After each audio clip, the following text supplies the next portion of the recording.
The Philadelphia Eagles hold on to beat the Kansas City Chiefs in Monday Night Football to end Week 11. Looking ahead to Week 12 as well. Some coaching changes that might need to happen. Who's Coach of the Year and quarterback decisions looming for certain teams. All that and more coming up on today's Peacock and Williamson. NFL analyst Brian Peacock and former NFL scout Matt Williamson bring you expert NFL analysis every day in less than 30 minutes. Get an inside look into the NFL on the field and in the front office. With elite breakdowns, next-level analysis, and in-depth information only for the real NFL fans. This is Peacock and Williamson, and it starts now.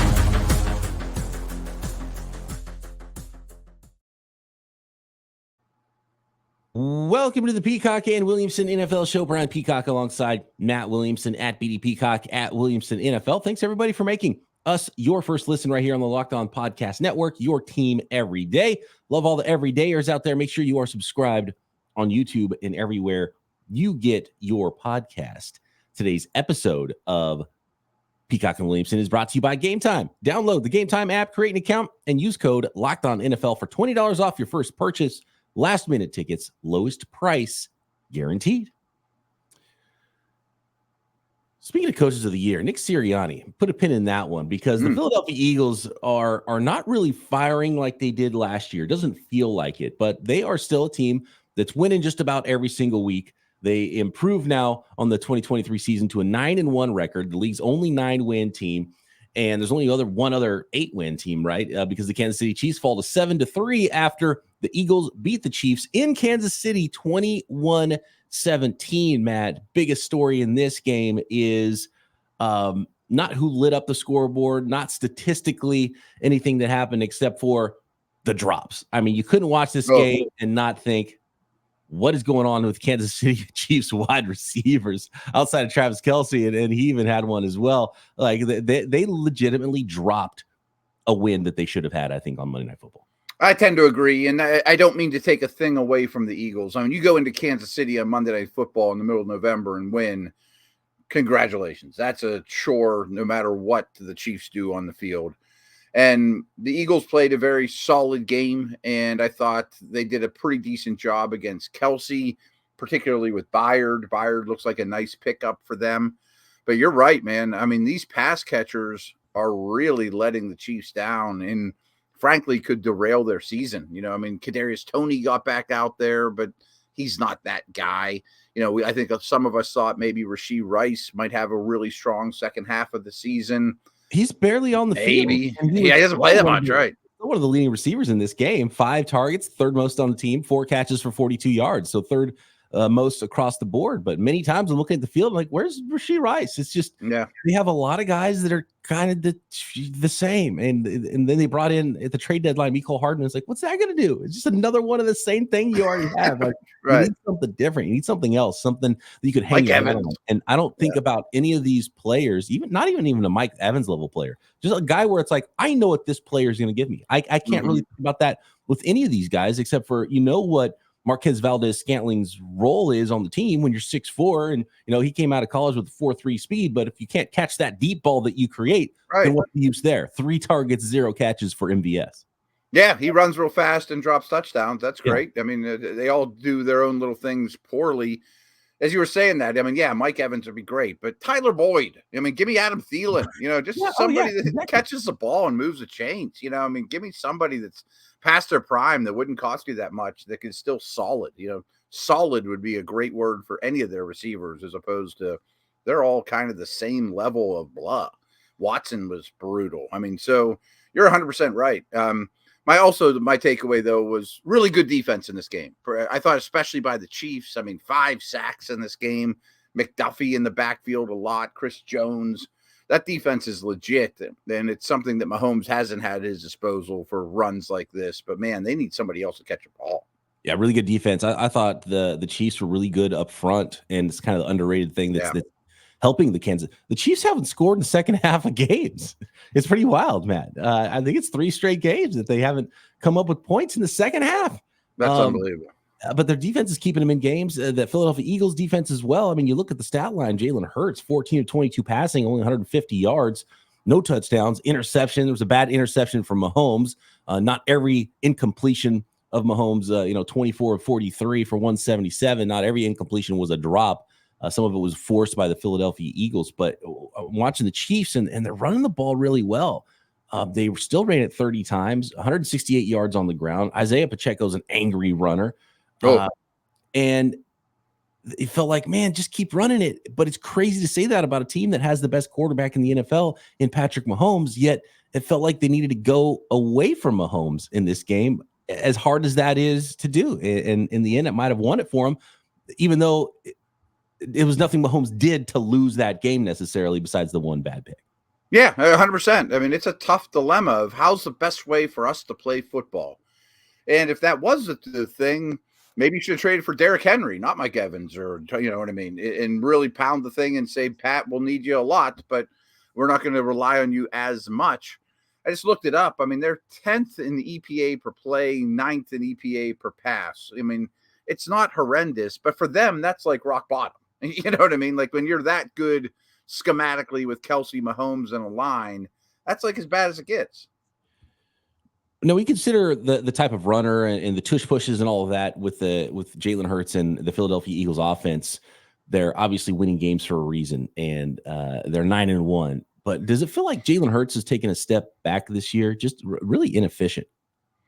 A little. I mean, I think Goddard was missed, but I mean, every team can be like, hey, I would mind throwing to Smith and Brown. I mean, I'm not crying too much that your third leading receiver is not in the game. Yeah. I mean, I think Hurts has a knee, but I don't think he has. I definitely don't think. I know he's not as efficient as he's been in previous years. I think that's 100% true. And what's funny is I went into this game thinking, whoever wins this, that quarterback is probably the lead candidate for MVP. But I don't really feel that way. No, it was anything but the quarterbacks on display really in this game. Stat line, the eye test, interceptions on both sides. It was the defenses that really shined for both the Philadelphia Eagles and the Chiefs, which is good news when you have an MVP candidate quarterback and you have a defense that's going to keep you in football games. And that's why both these teams have won a lot of games this year. Did you see Jalen Carter almost intercept the spike? Yeah, that was bonkers. Love that. I mean, give me that kind of weird stuff all day long. He saw a high school kid do it. He's like, I'm going to try it. And he dove between the center's legs and almost got there. It was amazing. I mean, I can't even imagine trying to pull that off. And what a remarkable player he is and is becoming. That is pretty awesome, though. Creative, think outside the box a little bit. Good stuff. So both these teams are sitting pretty. They may meet again. I mean, they're going to the playoffs. They're probably winning their divisions. Kansas City will. They're in great shape. But what's crazy, to your point, is they both have things to work out. I mean, maybe they'll be better in the playoffs than they are now. It's pretty funny. Pretty fun watching Kevin Byard, one of the newer Philadelphia Eagles at the trade deadline, up against Travis Kelce. That was a fun little matchup there for 100%. Nice pickup for them. The spine of their defense needed some work. Both these teams, good. They're going to be fine. Don't cry for the Kansas City Chiefs. They've been able to win ugly this year, as have the Philadelphia Eagles, and both these teams can win pretty as well. And we're going to be talking a lot about them into January and potentially even February. But the Chiefs got to figure out something at wide receiver, because what happened on Monday can't happen, or they're going to have an exit when it comes to January. Yeah, somebody to count on. Next, let's talk coach of the year candidates. Let's talk teams that really probably do need that coaching change. And speaking of changes, maybe quarterback changes, big decisions looming in the second half of the year for some teams at the most important position in sports. Next.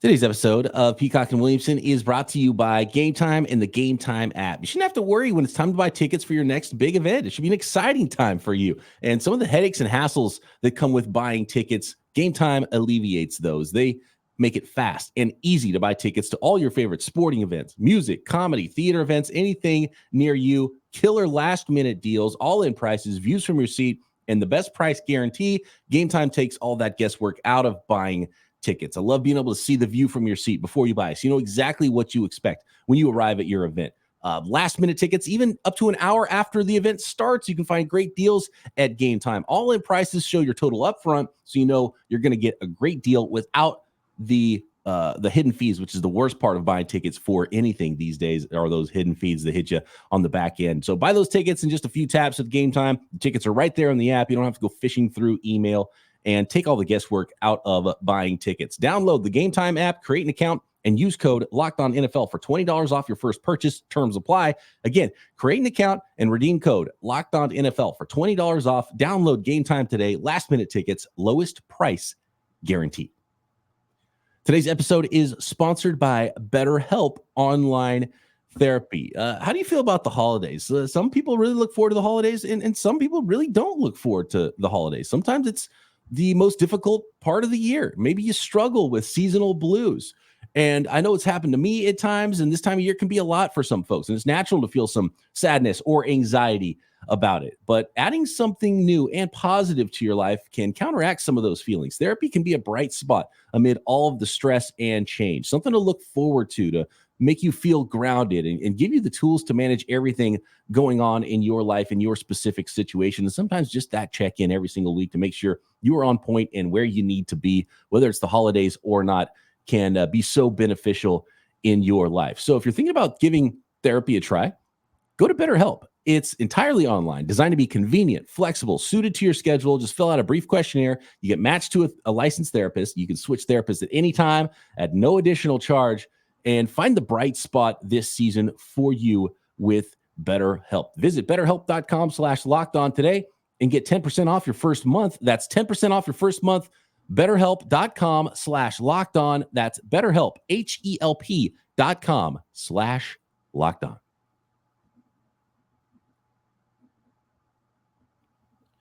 Let's start with the positives as it pertains to NFL head coaches right now, Matt. We just talked about Nick Sirianni. You lose both of your coordinators. You have the best record in the NFL. This team's not winning pretty. They're finding a way to win ugly games.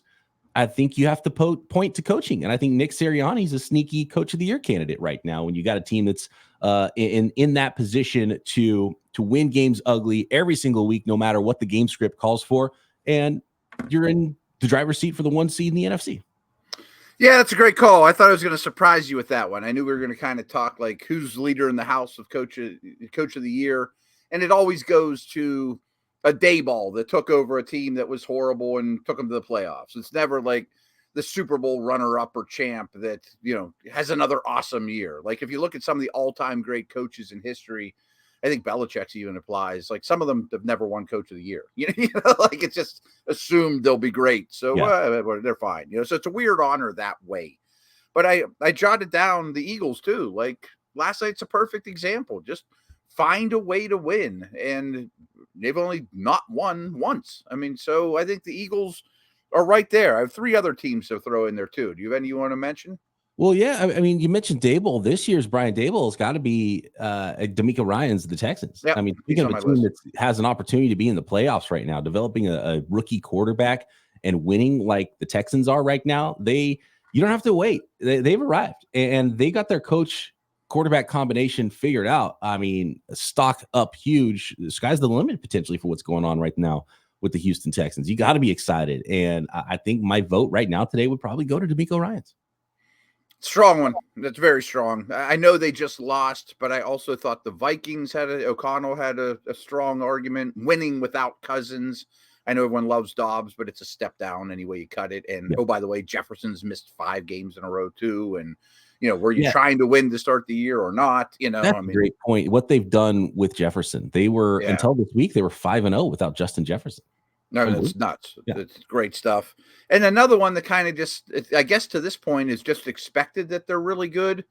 The Detroit Lions. I think Campbell should get a vote or two at least. I mean, considering how bad that franchise has been my whole life, like the last time they were in first, I think, did you know I talked about it on another show, but the last time the Lions were in first place at Thanksgiving, JFK was in office.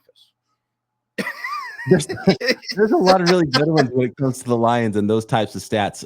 I got one right here really quick, if I can find it again. And yeah, here it is. The last time the Lions were 8-2, it was 1962. Can you name who their starting quarterback was in 1962, Matt? Is that Bobby Lane? It was Milt Plum. Somebody told me that the other day, and I'd never heard of Milt Plum. I actually should have got that right. Not that I would have ever known that on my own fruition. I know I've heard that name a time or two, but Milt Plum is not one that I would have in that immediate recall and say, oh yeah, Detroit Lions, Milt Plum back in the day. It's Scott Mitchell's about as far back as I go with the Detroit Lions quarterbacks. And by the way, he might be the last. Rodney Pete, who was the quarterback when they won their last playoff game, whenever that was, 1990? That I don't know. Probably feel it's right in that neighborhood though, right? I mean, the Barry Sanders era, right? Early Barry Sanders era, yeah. Yeah. It's probably one of those two, Mitchell or Pete, I would guess. I think Mitchell was later. Could be. They gave up a lot for him too. Marino's backup. He's ready to burst out. That was a fun team though, with Herman Moore and Brett Perryman and yeah, they were good. Obviously Barry Sanders, Lomas Brown, left back. Yeah, they were good. Good offense in particular. So, who are those? Are those you think the four? Lions, Eagles, Vikings, Houston. I think Houston's the vote, though. Mike McDaniel needs some signature wins. I think he could be in the conversation. That's a team that might win the AFC East right now. Just the way that Tua's playing before and after Mike McDaniel got there. I mean, that's pretty impressive stuff, what they're doing. I think Harbaugh could be a consideration, but he might be one of those where it's like, they're always good. He's not going to get, he's not going to win that award. How about this? If the Cleveland Browns keep going and make a playoffs with their rookie quarterback, I think he's got to start thinking about Stefanski as well. Yeah, I thought of that, but I then kind of thought to myself, let's discuss him in a month. It's almost like coordinator of the year for Schwartz on defense is what the award should be for the Browns. It feels like, right? 100%. Yeah. Speaking of coordinators, it's taken me this long to talk about the mayor of Pittsburgh has said, start celebrating Thanksgiving early. No one needs to work. We're going to party in the streets for the next 3 days because Matt Canada got fired. It's insane to me that people think that the offense all of a sudden is going to look like the 83 Chargers with Dan Fouts and Charlie Joyner. I mean, the offense kind of is what it is, but it's a change that needed to happen. I mean, I'm in favor of it, and it's been lingering forever. And a little behind the scenes, every single mailbag episode we've done this year, I mean, that was starting in week 1, and it goes back to last year as well. There's at least one question about, hey, Matt, because everyone knows Matt covers the Steelers, and it's basically like, hey, Matt, when are the Steelers going to fire offense coordinator Matt Canada? Yeah, and I know him a little. I've seen him around. He's a good guy. I always feel bad for people like that. Like, you remember Todd Haley? He was the offensive coordinator here, and he wasn't nearly as hated or disrespected as Canada. And my son was the same age as Todd Haley's son, and they went to school together. And the young kid couldn't even go to school for a while because, he has to go to school and your dad sucks. I mean, like, some of that stuff just gets ugly and stupid. But I just wanted to get that off my chest because it has gotten to that point. But their offense is abysmal. And I have a stat that's going to blow people away. Listen to this. Kenny Pickett now has the lowest touchdown rate in league history. Of all the quarterbacks that have attempted 500 passes, he's the only one with a touchdown rate under 2%. He's at 1.94. He has 6 touchdown passes this year. NFL history, you're saying? NFL history. I assume that goes back to the Super Bowl era. I mean, I don't think we're talking about Art Plum or whatever his name was. Milt, definitely not Milt Plum. Right. Definitely not that. When the ball was like a manhole cover and you couldn't even throw it. But maybe no one of those guys threw it 500 times. I don't know. I'm not sure how far that goes back. There was barely a forward pass, so they didn't even throw it enough to. Maybe they didn't get there. So 500. Anyone's thrown it 500 times. He has the lowest touchdown rate in league history. There's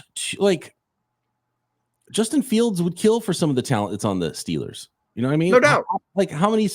What if? And I actually looked it up last night because I was trying to figure out where did there was guys like Dontavian Wicks and A.T. Perry that I really liked. They're on day 3 of this draft. It was like, how could the Kansas City Chiefs have a wide receiver room that doesn't have somebody that can make some plays that you might be excited about going forward? And then I went back to last year, and George Pickens was a big one. Like, how great of a combination would George Pickens be with Patrick Mahomes, right? And I was thinking, I thought for a second, did they pick Sky Moore ahead of him? And Sky Moore was 2 picks after George Pickens. So, I knew they were close. Yeah, that could have been trouble for the league. But imagine George Pickens with Patrick Mahomes or Deontay Johnson, or I mean, they miss Juju Smith-Schuster, who's a cast off from Pittsburgh. So The Pittsburgh, what I'm getting at is the Pittsburgh Steelers offense, you have to do something drastic because it shouldn't be as bad as it is, because I don't think Kenny Pickett's that bad either, right? And the offensive line is not as bad as it. I mean, okay. Everything looks worse than it should be, I feel like, with the Steelers. And frankly, they're running the ball as well as any team in the league lately. And that was how they were the second half of last year. The passing game is just unbelievably bad. So one thing I would throw out, and we'll get off the Steelers stuff here in a minute, but please check out my timeline, because I cut and pasted a chart that just shows every team's strength of schedule thus far, how difficult per EPA of how difficult of offense and defenses you've faced. The Steelers have faced the hardest slate of defenses by like a country mile. I mean, the Browns twice, they're first in EPA. Your Niners, the Ravens are second in EPA. So there's like, right there is 50% of their schedule almost of playing the hardest defenses in the league. You know, so I'm not saying Canada was great. I think it's a good move. It needs to happen. But everyone thinks I'm like defending Canada. How could you say that, Williamson? All I did was post a chart to say that the strength of schedule was really, really hard, folks. You know, settle down. It's crazy. Could they bring in somebody like Ken Dorsey? Is it in-house? Like, how does this work with the coordinator? Sounds like the running back. That's my biggest fault with the team, to be honest with you, because I understood, if you recall, 16 out of 32 teams changed their offensive play caller in the offseason. And frankly, I think there was a shortage of candidates to go get a good guy because they're all getting scooped up. I mean, you know, there's so much change. And I know the Steelers are kind of a slow-moving organization, but they didn't want to change things from year one to year two with Pickett. We'll keep the course. The second half of the year was much better than the first. So I sort of understood it. But what I didn't understand is they should have hired a senior offensive assistant. You know what I mean? Like some old curmudgeon that's been doing this for 70 years to just oversee things. You know, he's not the running back coach. He's not anything. He's just a consultant, you know, that you could turn this over to. So yeah, like somebody that's got a last name like Schottenheimer or something like that. Right. I know that guy. I know his family's like, he's been around the game a long time. Just to oversee things. Or it was with his team when Art Rooney was part of the team, or I mean, like just some old curmudgeon that you could dig up from the north side of Pittsburgh or wherever. But they don't have that guy. This is still be determined, but it sounds like running back coach and quarterback coach are sharing duties. So running pass play. I guess I don't know that. I'll know that in the next couple hours. Kind of thing. Yeah, interesting. Yeah. I know there's teams that have done that before. Split up play calling duties. Interesting. I think it's just we need a change. Yeah. Period. Yep, and I think they did need a change, and unfortunately, Matt Campbell, he's the one that gets the axe. Okay, next we've got to talk about some other coaching changes that might be coming and might be needed around the NFL. Which ones make sense the most, and quarterback decisions looming as well to finish up the 2023 season. Next.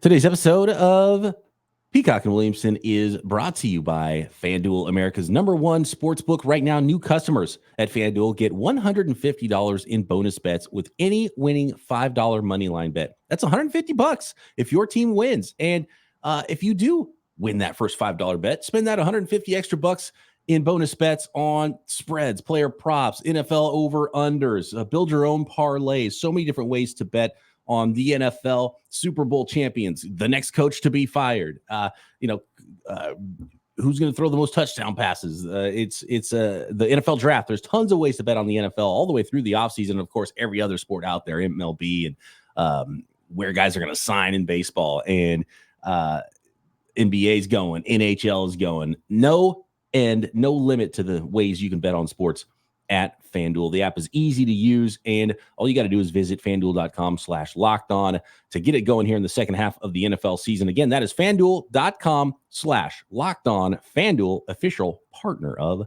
the NFL.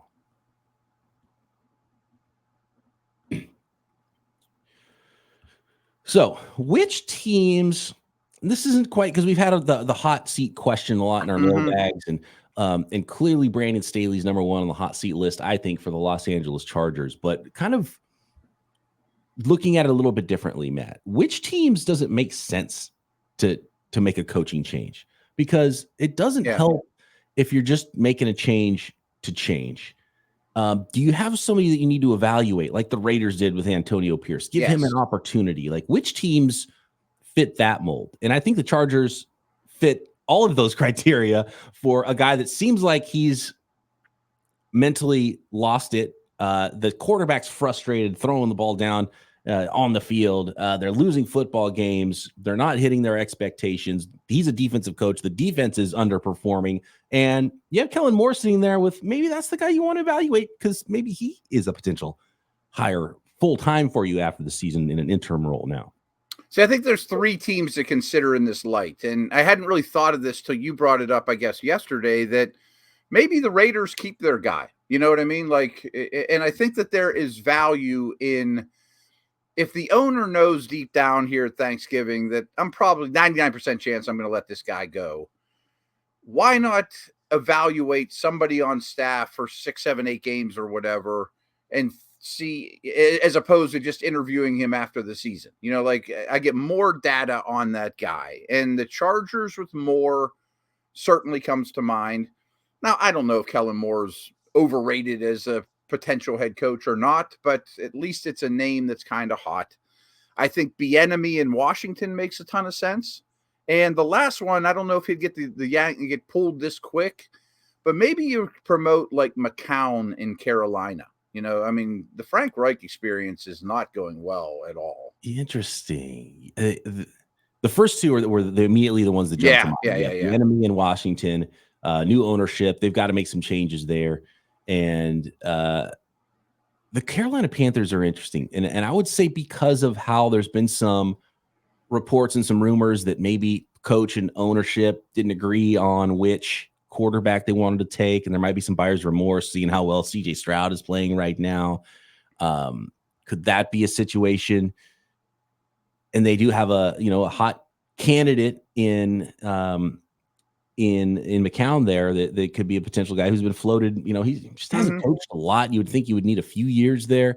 It makes less sense, but it also shouldn't be a shocking move if that did happen. That is a good dark horse one there with Frank Reich in the Carolina Panthers. Yeah, I mean, he hasn't coached much, but maybe he falls on his face as an interim head guy and like, nah, he's not ready yet. You know, or boy, he really is a bright and shining star like people thought. Yeah, or he looks at things differently, and they are able to get on track in a certain way, and he has a rapport with a young quarterback and show something, and who knows? But just bad vibes in Carolina because I just feel like really bad. And all the teams, you know, whether it's the Lions for a long time, especially the Browns for a long time, and you look at a team that struggles and does weird things. You know, the Raiders ran into this in late Al Davis era and into the Mark Davis era. Like, ownership can screw things up in the NFL, and sometimes because they don't care and they're not really paying much attention. Sometimes they're paying too much attention and they're squeezing too hard. And I think that might be what's going on with Tepper and the Carolina Panthers right now. Yeah, Snyder in Washington for all those years. I mean, there's many examples. I mean, great example. No question about it. I mean, so I still think ownership's as important as your starting quarterback. Quarterback decisions, Matt. Which teams have the most interesting quarterback decisions upcoming here in week 12 and beyond? I have 7 names that I think are auditioning might be a strong word, but to some degree, the rest of the season has a lot to do with their future. So could Fields possibly play well enough for the Bears not to take a quarterback with the Panthers pick at 1 or 2? I mean, could they take Marvin Harrison Jr., trade their other pick or whatever for a buttload of stuff and just say, Justin, you're our guy? Kyler Murray's the other one in that boat, but I think there's a much better chance the Bears are picking in the top 2 than the Cardinals, you know, so. Yes. And they have the money. Less data to make them think that their current quarterback is the guy than the Cardinals do as well. Right. Because I mean, I would think that if I still tend to think, and it's kind of the way I've felt for, a few months, even before Justin Fields got hurt, it was, look, if the Bears end up with the first pick, it's over for Fields. I tend to think so, no matter what, because you can still trade him for something to go crazy the rest of the way. But again, it might be a new coach. It might be a new and that's not a team that I think has a great interim option. So I don't think they should do some mid-season thing. I think they should do everything they can to evaluate everybody who's currently there in their current spot, especially Justin Fields at quarterback, and see what they think going forward. But very likely, if they end up with the first pick, I think it's just Probably it would be really hard. Fields would have to do some sensational stuff the second half of the year, and he kind of did that last year, so it's not impossible either. Yeah, but if I'm Atlanta, maybe Pittsburgh, I'll give you something for Fields. I never thought about Pittsburgh. That would be kind of fun. Think about that offense with Pittsburgh, with Fields here. Let him compete with Pickett. Yeah, right. Just call it a flat out competition. Because and we saw this with Trey Lance too. It's not going to cost. It's not like you're going to have to spend a first round pick to get Justin Fields in the offseason if the Bears decide they're going away from him. I mean, whatever, third, maybe a second. I don't even. Second at the most, probably, and that would be a late too, I would imagine. But I would say the Steelers' third round pick would get it done. Yeah, hey, you can have Trubisky. You can have Trubisky back too, Chicago. You're gonna need a stopgap. You're gonna need a veteran on the roster. You send him Trubisky back. That's amazing. I never thought about that anymore. I just dawned on me now. I was like, send him Trubisky back. Oh, he was already there. I don't know if the Bears want to work with the Steelers and trades. Yeah, they may not be friends. I don't know. But anyway, that's an interesting, because I do like the Falcons because they're in that same spot, like where record wise you're not picking in the top 5, maybe not the top 10. The Falcons still could pick pretty high, but likely the Steelers won't. They've already won 6 games. So you're out of that sweepstakes if there's another rookie quarterback you like. But if not, spend those first, second round picks on something else. Justin Fields in Pittsburgh. I kind of like that, Matt. Yeah. Keep up with Lamar and Watson and Burrow, maybe. And again, just have a flat out competition. Kenny and Justin roll the ball out. Best man wins. You go from there. Do you bring in Greg Roman, the old offensive coordinator with Lamar in Baltimore, if you're the Steelers? Just run it every snap. Justin Fields, say, let's go. We're going to run the heck out of it with our quarterback. I don't dislike it. I mean, I think it'd be an interesting move there. So here's some other names that I think are lesser players or lesser pedigree, of course, but their team probably is not going to get a top 2 pick. And maybe they can convince their current teams to stick with them in one more year or whatever. Jordan Love. Last 2 games have been better. Yep, good one. Pickett, I mean, he's not going anywhere, folks. I can tell you that. But we'll see what the second half looks like with Canada. Do you go sign a Cousins? Do you trade for Fields? Or Kenny, are you the guy? I mean, I think that's still to be determined. He's a first-round guy. You're not going to get anything for him in trade. You like him more than anybody coming out anyway. And he's not that expensive. So right. I mean, at worst, he's a long-term too and, plays in the league 12 years. O'Connell? With the Raiders? Oh, yeah. Hardcore evaluation time there. Yeah. And they're in a worse spot because they have so much work to do on the roster. You almost run him back. Go another year with O'Connell, even if he's not good, because you have to build a foundation there. And they tried to skip that portion of team building in Las Vegas. And they can't do that again. That's kind of what Washington did with Howe. He's on my list as well. Could you just Howe it up next year with O'Connell? I don't think Levis is out of the woods either. Nope. It hasn't quite looked like that first game where he just, bombed on who they play against when he was just kept bombing it to DeAndre Hopkins. Threw another touchdown to D-Hop last week, actually. I forget. It was right before they played the Steelers, I should remember. But he was just chucking it up, too. Was it Washington? It might have been. Because Washington's been giving up a lot on defense lately. Yeah, they're making quarterbacks look pretty good lately. Yeah. It might have been. And then my last quarterback question in this vein is Josh Dobbs an opening day starter for somebody next year? I bet most people are like, oh, yeah, definitely. I don't know about that. No, 4 teams in 2023. I think he's the perfect, everyone likes him, backup quarterback. Yeah. And now has some experience to be that clipboard holder, but that he's a break in case of emergency. He's not. I don't think you go into the season unless you drafted number 1 or number 2, and he's your stopgap. Might start a game, but probably doesn't even start the season. Yeah, everybody wants to trade for him. Everybody wants to trade him. And I think the Falcons have already told us they're out. Right, they've got to do something at quarterback. Yeah, I didn't even include them. I don't think they have. Yeah, right. So a lot of interesting decisions, a lot of valuation to happen for certain teams. The rest of this season. And we've got Thanksgiving football. We're going to have our 6-pack, which includes all 3 of the Thanksgiving games and 3 more from Sunday. Make our picks for week 12 tomorrow. Thanks everybody for making us your first listen. Subscribe on YouTube and everywhere you get your podcast. Matt and I back tomorrow. Peacock and Williamson.